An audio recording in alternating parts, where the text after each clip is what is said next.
gjithmonë. Kur jemi vendet publike, po kur jemi edhe në vende sekrete, vetëm na edhe Allahu Gjeleshanu, gjithmonë ta kemi kujdes Allahu Gjeleshanu.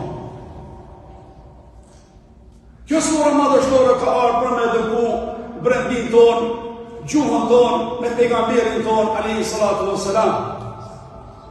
Me figurat fetare dhe liderat fetar, që të jemi të kujdesshëm gjatë komunikimit me ta.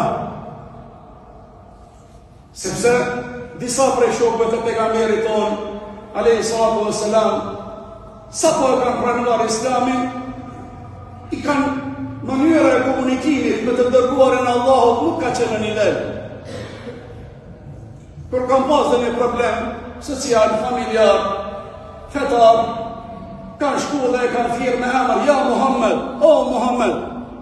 As nuk e kanë përdorur fjalën o i dërguari Allahut, o i dërguari i mëshirës, o i dërguari për të njerëzim, e Allahu ka ardhur me këtë surë me edukuar shoqërinë dhe komunitetin që të jenë të kujdesshëm ndaj pejgamberit tonë alayhi salatu wassalam dhe ndaj figurave fetare që të sillen në mënyrë ashtu si ka hije. Kjo surë madhështore ka ardhur me na kujtuar që na duhet të jemi gjithmonë të kujdesshëm edhe me shpirtin tonë, me ndjenjat tona, me shqisat tona. Mos t'i përdorim këto shqisa në vende jo të duhura për qëllime jo të duhura. Por t'i përdorim këto shqisa tona që ne i ka fali madhi Zot, syt, vesht, gjuhën në ato momente kur duhet dhe kur e kërkon rasti. Kjo surë madhështore flet për edukatën e komunitetit me Allahun Gjeleshanu, me të dërguarin e tij.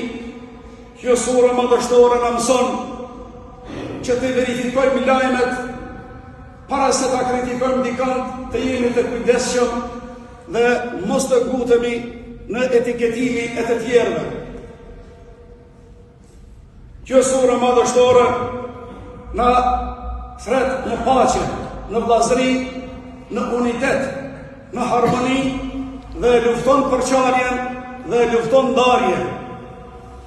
Kjo surë madhështore na flet për vllazërimin dhe unitetin tonë, që të jemi të vllazëruar dhe të bashkuar.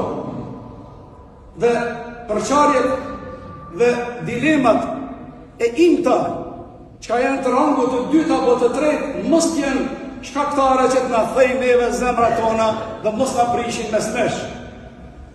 Kjo surë i jep botës, i jep shoqërisë, na jep neve edukat që na duhet të jemi të kujdesshëm nga dyshimet, spionimi, dyshimet e tepërta, mendimet e këqija ndaj njëri tjetrit, sepse këto dyshimet, këto vetit e urryerat e Allahu Gjeleshanu e shkatrojnë komunitetin, e shkatrojnë shoqërinë.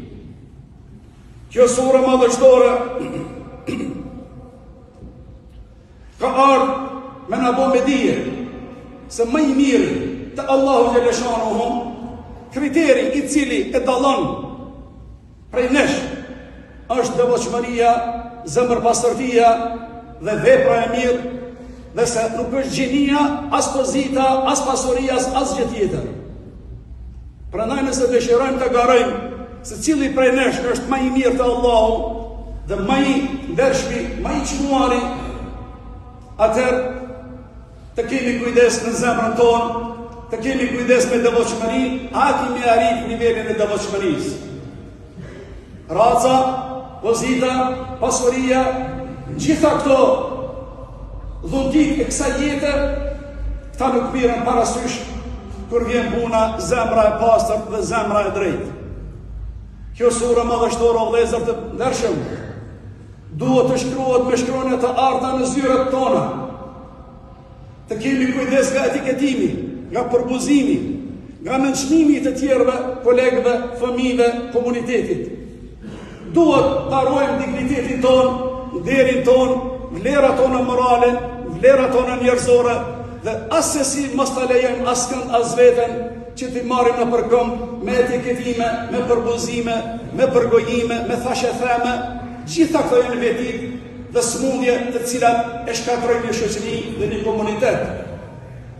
Kjo sure kur zbriti në Medinë, pejgamberi alayhi salatu vesselam u lexoi shokëve të tij, u lexoi krishterëve, u lexoi idhtarëve të librit çifutëve dhe paganëve të tjerëve.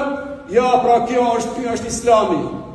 Kjo është Islami, kjo është edukata, kjo është sistemi i cili mundemi me arrit një shembull apo një shembulltyr të idealizmit njerëzor. I lutemi Allahu xhaleshanuhu më na mundësu me mësu këtë sure përmendesh Suratul Hujurat, që i ka 18 ajete dhe me i meditua këto ajete. Ta kemi frikën e Allahut në zemër, ta kemi respektin e Allahut në zemër, ta kemi respektin e pejgamberit alayhi salatu vesselam në zemër, të jemi të kujdesshëm nga verifikimi i lajmeve, mos të pranojmë çfarë do lajmi, mos ta postojmë apo mos ta përhapim çfarë do lajmi pa u verifikuar mirë.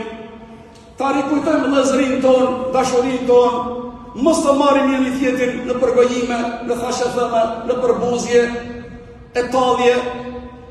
Gjithmonë të jemi të kujdesshëm, mos ta kalojmë kufirin e dyshimeve të tepërta, por në verifiku, bën të verifikohemi, të vërtetohemi, mirë po, në atë moment kur e kalon dyshimin dhe kufin, shndrohet ky verifikim, shndrohet në gjuna, në mëkat.